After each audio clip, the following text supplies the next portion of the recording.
Hello and welcome to Reanimated. This is Stuart, one of your hosts, West Coast guy. Joining me is East Coast gal, H.A. Conrad. And fan of bagels and coffee.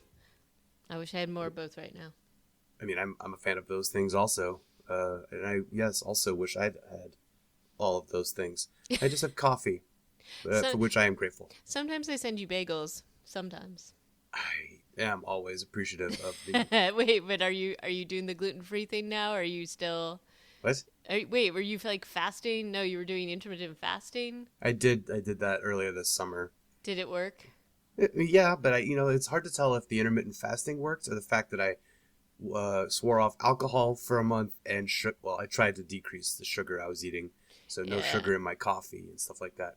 And I lost some weight during that process, but like I said, cutting out alcohol probably had a lot to do with that, because that's probably a decent amount of calories that I consume. Yeah. Is like a couple beers after work, that's when you think of beer as being like the same calories as a Pepsi or something, you know, that really kind of puts it in. Or like the same calories as like a bowl of ice cream, which it is pretty close to.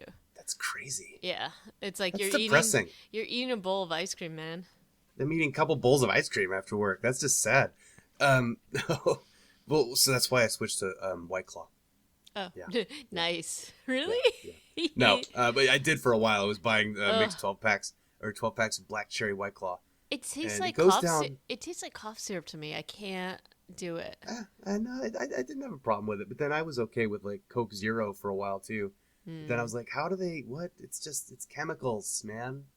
Well, I will point out that you do have a rowing machine, and you could do like some like little mini workouts and just burn that stuff off pretty quickly, man. That's why I usually have a beer while I'm on the rowing machine. That sounds good to me. Yeah. I could not do that. No, there's no cup holder. It would be a mistake. Yep.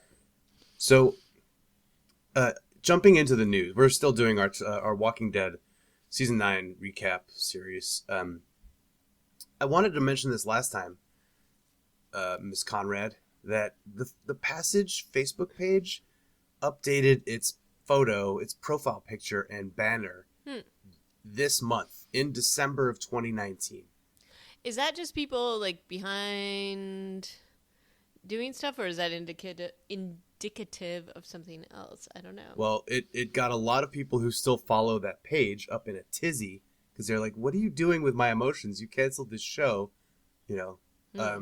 I think it's a Fox-owned and run Facebook page, because they've also promoted other shows that some of the people from the Passage have gone on to do. Like Mark Paul Gosselaar has joined the cast of Mixed-ish comedy. Yeah. And so on. And so they've promoted some other shows that people were doing. But then this month, all of a sudden, early this month, like December 3rd or 2nd, they were like, oh yeah, we're going to just update these pictures, which like blasts it to everybody that there's a follower of theirs. It's a very curious thing to do. And it does have me wondering why. Yeah. Unless it's like a Fox-wide rebranding, and they're just like, do it for every single page we own. It doesn't matter. I guess that could make sense in like a weird, brainless corporate sort of approach. Yeah. I don't know. As we have discussed, I do think that I wish they had done this in a different way, especially now that I see some of the Netflix shows that have done much better. And actually, like The Mandalorian and other things that, have... Oh, sweet baby Yoda. You know what I'm saying? You know what I'm saying? Like, there's ways to do this and get funding. Mandalorian is the most expensive TV show I think that's ever been made. Yeah. Just to put that in context. Agreed. And I guess they do have the fan base and the Passage doesn't, but it just makes me kind of sad because I still think that there is some Jon Favreau as showrunner. Yes. And Dave Filoni is like sorry, it's just that show has it all. It does have it all, and all. But I love the little. Everybody loves the baby Yoda. Everybody. How can you not? But so I know that it can be done well, and actually the whole Black Summer, we know that things can be done in this vein. Haha. a little bit better. And I feel like so much of what was wasted in the storytelling of the passage because they tweaked so much, they lost the best parts of that story. And I feel like some of the best parts of that story were the different vignettes in various parts of the world as hell is kind of happening, and the virals are overtaking things. So you lost a lot of like the more interesting stories. I do feel like maybe they can reboot it at some point, and maybe that'll happen. But I'm not going to get too excited about a reboot of the Facebook page yet. I know. I just think it's really curious. Nothing might come of it, which would make it even more curious. A decision was made at some level at Fox, and just trying to figure out why it was made. That's all. Yeah. Maybe someone was just behind the times and updated accidentally. Who knows? Like, whoops. Yep. Got this old art. Even though all these actors have moved on. Yep. Anyway. Speaking of canceled shows, unsurprisingly, to us, Netflix has canceled Daybreak after just one season. I don't think this. To be fair, I have not watched a single episode of this. Have you? No. But I did watch the trailer a few times, and it looks pretty dumb. It looks terrible. So, anyhow. I'm not shocked about this news. I'm also not crying about it, but maybe we'll watch it and we'll be like, oh my God, I can't believe they did this. If only we had watched. But I don't think that's going to be what happens. And did you want to mention the next a little bit? So Bobby Kirkman has gotten a deal to have a new movie made from one of his other properties, a superhero movie called, what was it called? Stealth is the name of the comic. They're going to have a movie. Okay. It's a vigilante crime fighter movie. So it's great for Robert Kirkman. Yeah, but it's also directed by Lee Daniels, which that? He did like Empire, I think. Oh, that TV show. Yeah. He did Empire. Also, like in terms of movies, Precious and Monsters Ball, which were excellent. That's about as much as I know, but I'm sure he has probably a long list of things that he has done. So he's a pretty experienced director, so that'll be kind of cool, right? Yeah. Neat. Either way, good for you, Bobby. Yep. But it also has a couple people from that were involved with Iron Man, a couple of writers from that. So we can see. We can see what happens. It looks kind of cool to me, though. Yeah. And that kind of wraps up the news. There's not a lot going on in the news. A lot of like zombie houses and zombie apartments. And New York has a problem with zombie real estate, apparently. You better check into that. Yeah. It always does. But other than that, I think we're ready to jump into our recap review of the next couple episodes of Season 9 of The Walking Dead, episodes 11 and 12. And these are episodes entitled Bounty and Guardians. The first is directed by Mira Mann and written by Matthew Negrete. And then the second is directed by Michael Zatrazimis and written by Latoya Morgan. So in terms of sort of the setup, there's obviously things that, I feel like they do a pretty good job at giving us at least a little bit more information about our new big bad, in this. But before we get there, there's like the episode 11 starts out with a flashback, and it was nice to see Jesus again. So basically, and we get a little bit more information about why why Tara has broken with Michonne. So basically, but do we? I mean, the weird stink eye that Tara was giving Michonne in their scene together a couple episodes ago was Tara to Michonne, not the other way around. Well, but in this flashback, Tara reveals that she has A, deserted Alexandria, B, stolen a bunch of crap with it, and she took it with her when she left, like medicine and the charter that Michonne had worked pretty hard on. Although, she's all salty that Michonne has become isolationist, right? That's right. And I mean, I guess she feels like they need to be helping their neighbors, and that's kind of part of it. So she's annoyed at Michonne, but she is more talking about how Michonne is annoyed with her. And so we see a little bit of this tension, or at least get somewhat of an explanation, more so than we had before anyway. I guess that's what I'm saying. I guess. I mean, yeah, we're certainly seeing more symptoms of the fracture. And based on Carol's hair length, this is years before the present day. Right. And then we also have, the reason why we know this is because Carol's hair is sort of like midway to her long locks of security. So so that gives us some sense of where the flashback is.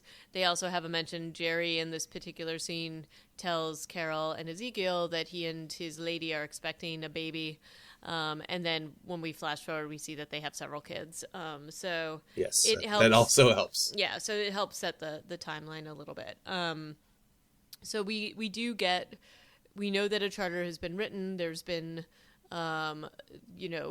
this was ostensibly sort of done in conjunction, like all the communities had some part of this, or at least it was expected that they would have some part of it.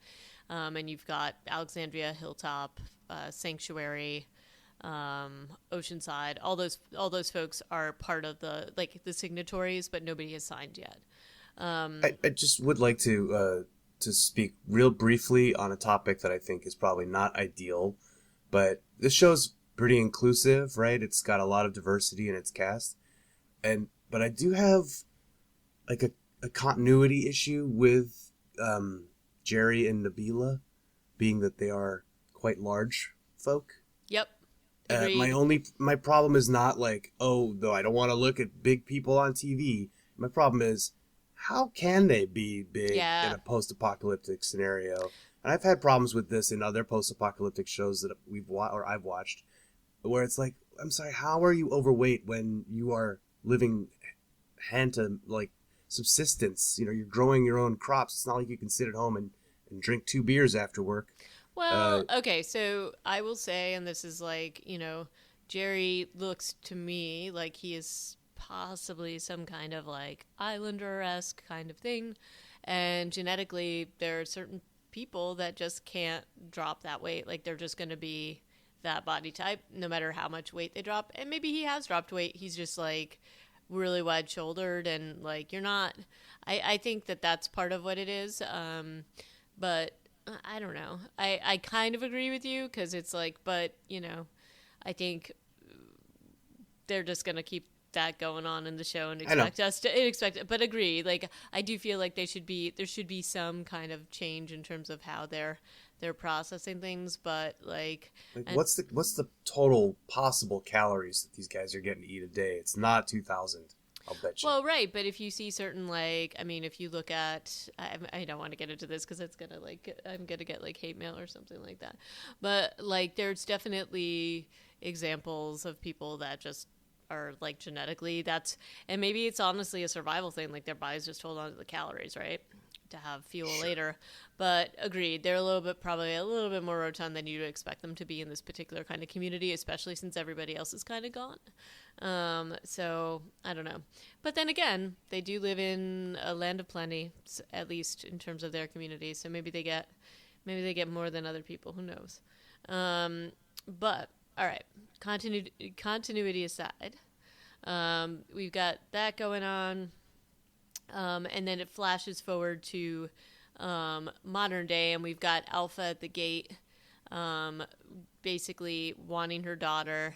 Honestly, this is kind of like, I wasn't a huge fan of both of these episodes. The second one more so than this one. This one felt a lot like Alpha and the Whisperers waiting outside of Hilltop for the entire episode. Well, that's what I was saying, is that you heard a bit of a sigh, and that was part of it, was because I don't think we needed them at the gate this entire time. I also think that given what we have known and what Lydia has told us about Alpha, all of this seems a little bit weird that they're even not, you know what I'm saying, like that they're kind of even given this in, and you're supposed to believe that maybe Alpha's doing this because it's her daughter. In fact, we know this is outside of the realm of what they normally do. They usually just leave people behind. And this, to me, Well, that's if we believe Lydia at any of her statements that she's made, because she's proven herself to be quite unreliable. Yeah, true. She's an unreliable narrator. However, then within this whole thing, they do like the crazy thing where like the baby starts crying and they leave it on the ground. And what I will say about that part is that seems kind of stupid to me, since we then find out later they got a camp. It's like, why would you bring the kid out? You know what I'm saying? Like this plays into season 10. I don't know, you haven't watched a lot of season 10, I have not, but they do refer back to this this thing in season 10. So I would say hold on to put your incredulity in your hip pocket and revisit it later. I'm revisiting it now. I'm just going to talk about this for a moment because it just seems ridiculous. And so what we've got here are just, I mean, to me, it's like a proving ground. Okay, this is how like sort of primal this group is, and we're going to show because we're going to put a baby in the field. And then, you know, we've got all the, you know, showing how Daryl's different, how Daryl's getting triggered by having to give Lydia over to her mom because they've got Alden and Luke. And Luke? Yeah. Yeah, right. Luke. And, you know, it just seems kind of stupid. And and it's just a long standoff that you kind of feel at some point they're just going to cut their losses and kill off Alden and Luke, but they don't do that. We've definitely got a little bit, you know, Henry being Henry, very upset, and he tries to like keep Lydia from them. And then Enid basically is like, I need my man back, and that, you know, that because she's all with Alden now, and she references Carl, and you know, so you got all that stuff. And then, you know, with the baby piece, which is basically like this woman who's part of the Whisperers has to put her baby on the ground because it's crying, and they all are going after it.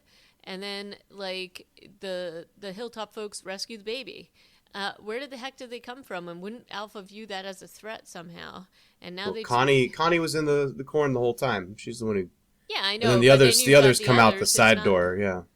But the whole thing was a little insane. So agree with you. This was not like my favorite, though I will say that I think that the performance by Alpha, I do think that she is freaking weird and shows you that she's so strange. You know, I think she's a great actor, but she is just super creepy.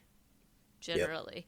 Yep. And they keep their whispering up and they're lumbering up, and so I think that's kind of like, you know, but Samantha Morton plays a pretty good villain, I think. She does.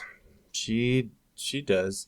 It feels a little bit too syrupy to me sometimes, like it's just a bit much with her, I don't know, her accents. I don't know if I've lived in the South.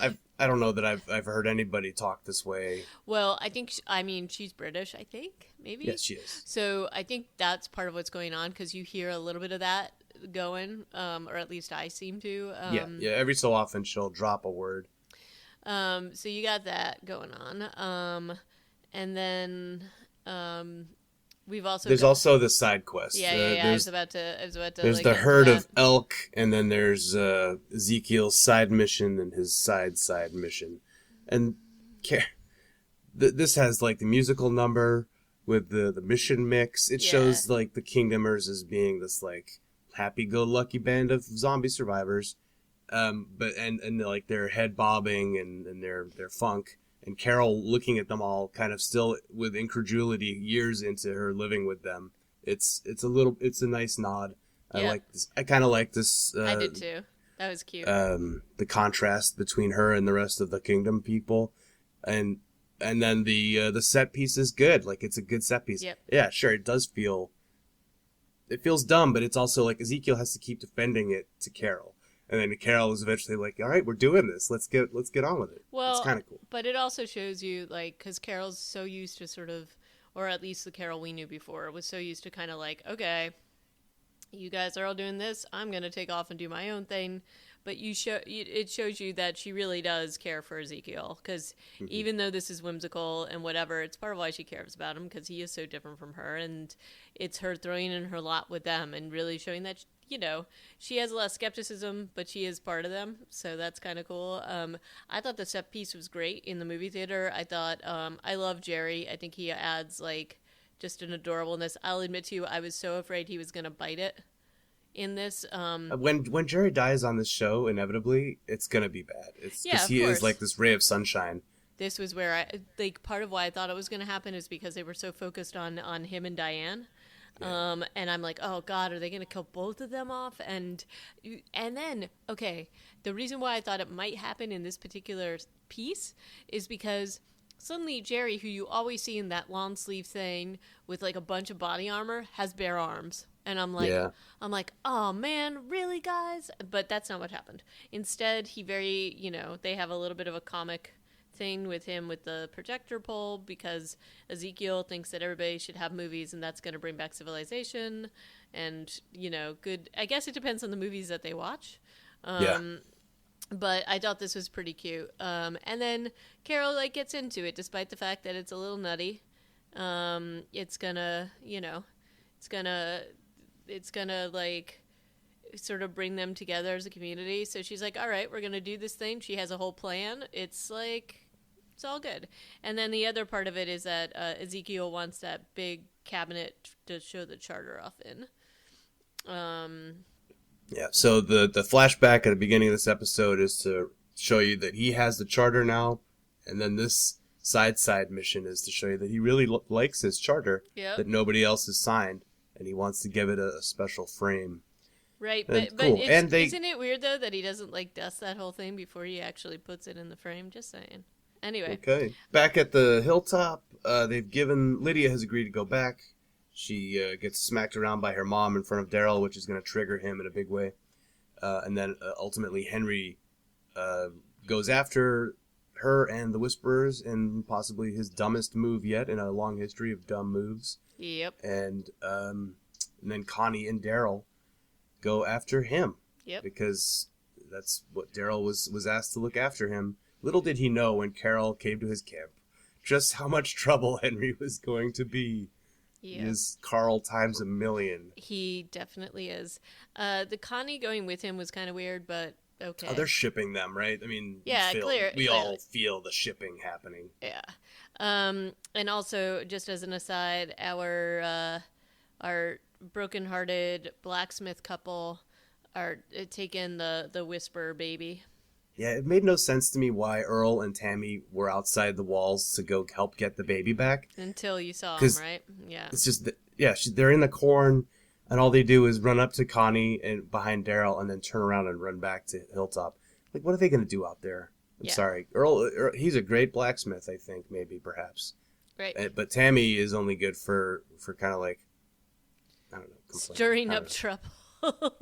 And telling Tara that she's in charge and people are going to look to her for answers and stuff like that. I don't know. I don't love these two, but they are important this season for sure. Yeah.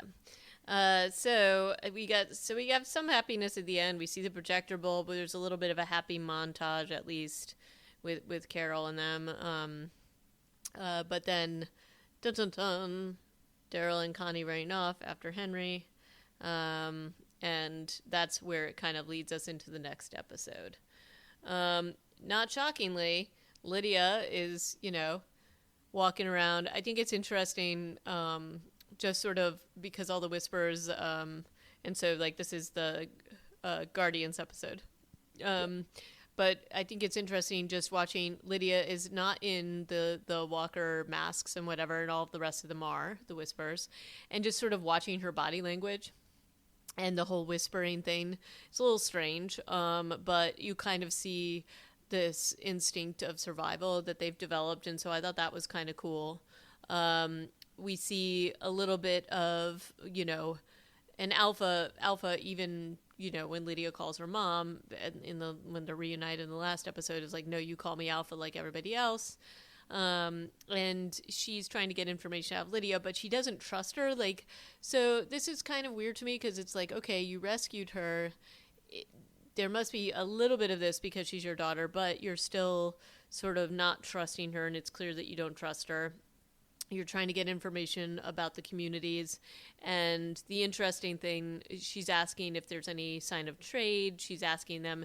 And Lydia gives up a little bit about weapons and things like that. But she doesn't spill any of the stuff she's learned about Kingdom. Or right. I don't know if she's heard about Alexandria or not, but she certainly doesn't share any of that. Right. And the interesting thing, though, is it's like, imagine if you've been... So what we've seen a little bit of a crack in her resolve because...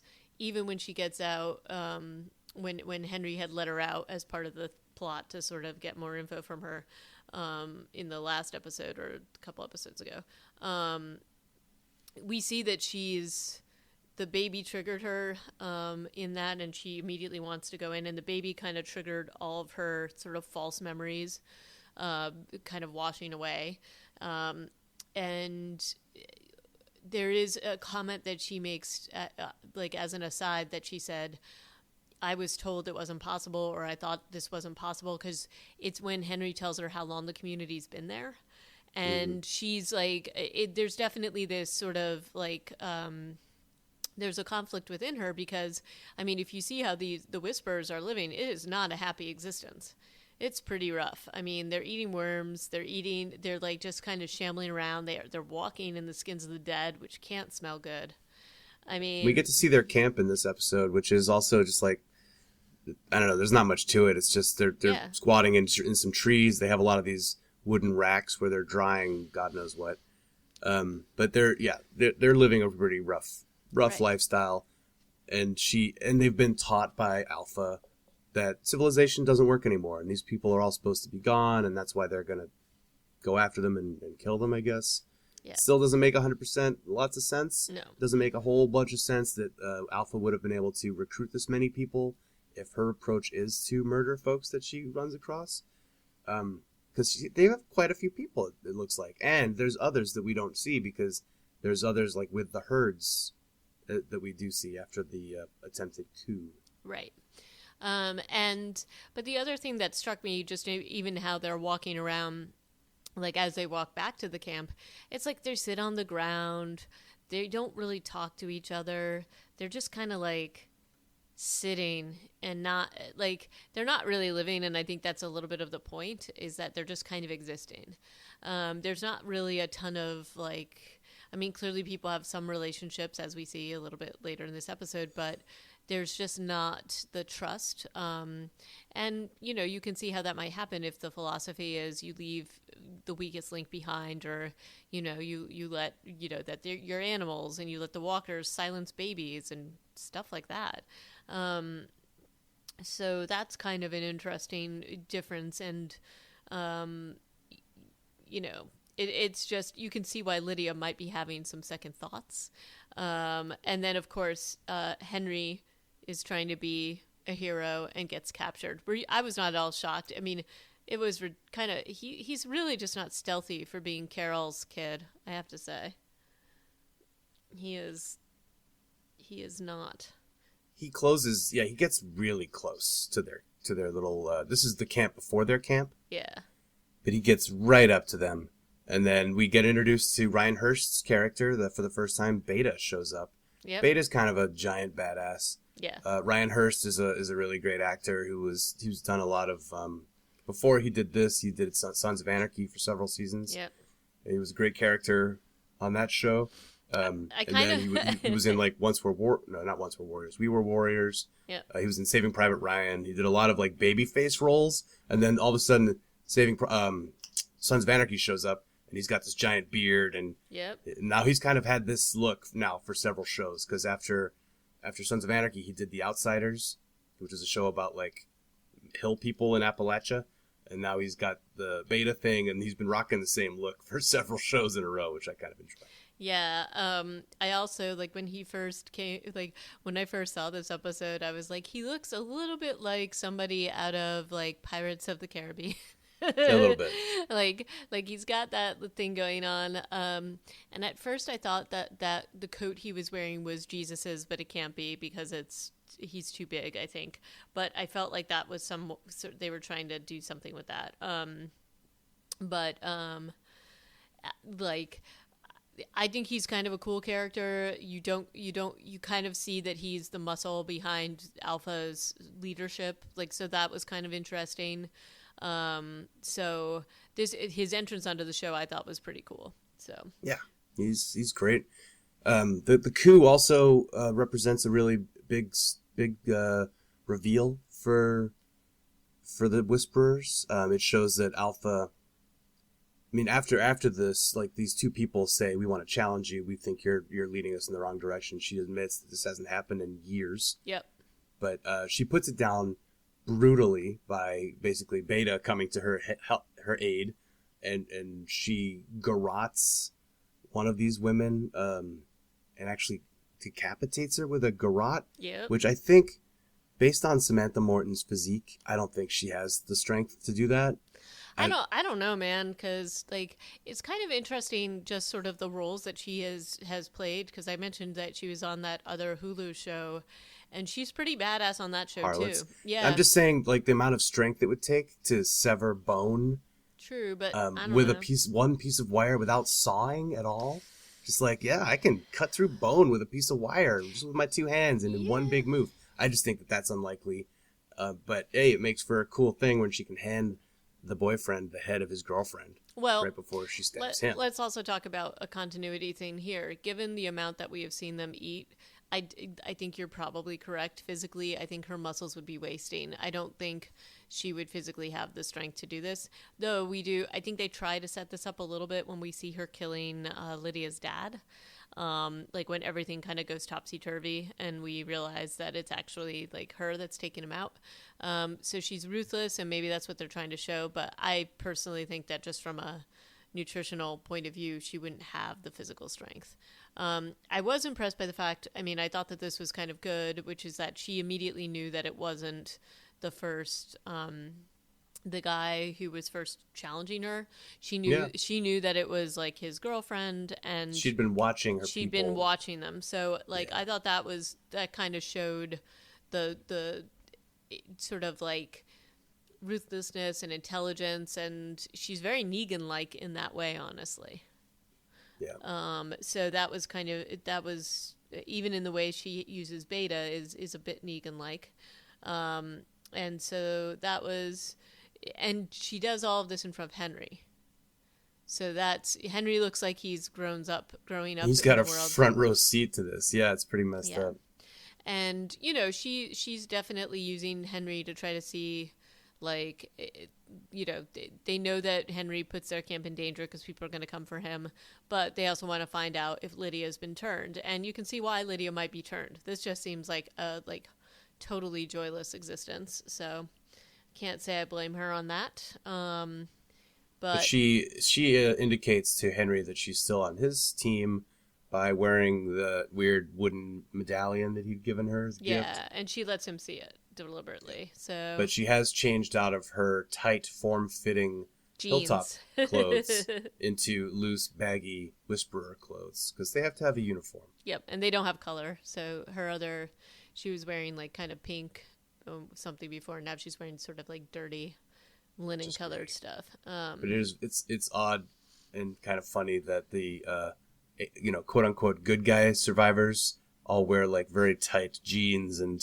tops, and the Whisperers are like formless shamblers. Yeah. Nothing says survival like designer jeans. Like skinny jeans. But also, let's talk about some boots, because Carol was rocking some good ones. And I was thinking to myself, where on earth could those have come? You know what I'm saying? I often look at Michonne and she's wearing like, active wear or like athleisure. her shirts are often, and I'm like, where do they just have like a Lululemon down the street from their base where they just keep going? They just keep like raiding and stockpiling or something like that. Or have they figured out how to make the perfect, I don't know, hemp versions of yoga shirts and pants? Yeah. No. Anyway, so that's So anyway, that's going on with the Whisper folk before, and we know that Daryl and Connie are eventually gonna to do it. I actually, even like the first time I saw this episode, I'm like, oh, Daryl's gonna go full on whisperer. There's no way he can't do that, right? And so he pops up at some point doing his whole tracking whisper thing. This raid on their camp is potentially like the most It was pretty good. badass thing that anybody gets to do this season or next, as far as I can tell. Agreed. He totally beats the Whisperers at their own game, and he makes it look so easy. Yep. But we also should talk about Negan and Michonne and everything going on in Alexandria. Yeah, I guess. It doesn't feel like there's a whole lot getting accomplished there. Well, there is all this like power dynamic stuff between Gabriel and Michonne. Negan, whatever, like, oh, why'd you leave? Oh, I don't know. Why'd you come back? I can be helpful. What? Shut up. Well, I don't know. Nothing really happens with that. Nothing happens with that, but the thing I wanted to mention that I thought, and I wondered what you thought about it, it's like, Michonne catches Judith out of the corner of her eye, like, looking into Negan's thing. Okay, this isn't that big of a community. Everybody knows where Negan is. Don't you think if Judith was there all the time, which it seems like she is, that Michonne would be aware of that? Because it feels like she's not fully aware of how close Judith is with Negan, right? That felt like it was a little bit, maybe I'm wrong, it felt like it was a little bit of a surprise to her. Yeah, Judith obviously has free range over the camp, and she can get outside without anybody knowing where she is. Right, so it feels like a weird surprise for Michonne to me. That's all I'm saying. Like, it feels like bad parenting. I think it's really what it feels like. But it wouldn't, like, my point is that other people would have mentioned it if they thought it was, Yeah. It doesn't. How many children do you think there are in Alexandria? Also, not so many that everybody isn't watching out for the kids. Well, and also, like, one that's wearing that little, like, sheriff hat and stuff, she's kind of unmissable. And if she's sitting there asking him for help with her homework all the time, it's like, we're not just talking about, like, little tiny visits. She's, like, out there setting up camp outside his prison. Like, so it's sort of like, nah, this isn't, like, a mystery. Yeah, I agree. This should not be such a surprise to Michonne that she's been talking to Negan. And it would have been something she would have nipped in the bud a lot sooner. But I guess to say that nothing happens with this, that's not true, because Judith does basically tell Michonne, hey, you changed. And Michonne's like, go take a timeout. Yeah. And then she, like, reverses her, I'm going to veto everything. True. So between Negan and Judith, they do change Michonne's mind. Right. Well, and I mean, look, and it's a little bit of what Gabriel is saying, too, which is that, look, you had this community. There's a council, but basically you can veto anything on the council, so then it isn't actually a democracy. Yeah. So, and it does, and Michonne's conversations with Gabriel and also with Judith, I think, end up turning her. And, this is always, I mean, I think it's a little bit like clunky how they do it, but basically, Michonne then has a conversation with Aaron, who's now fully supportive of Michonne's isolationist tendencies after he saw what happened to Jesus. But Michonne's like, look, people have free will and they have to take the risks. We can't just dictate or else it's not a democracy. So I do think that was kind of an interesting thing. And these are always, I mean, these are some of the issues we've been talking about all throughout this series, is that, like, okay, when civilization collapses, what do you do? And it's Negan versus Rick's philosophy, right? So that's kind of an interesting thing.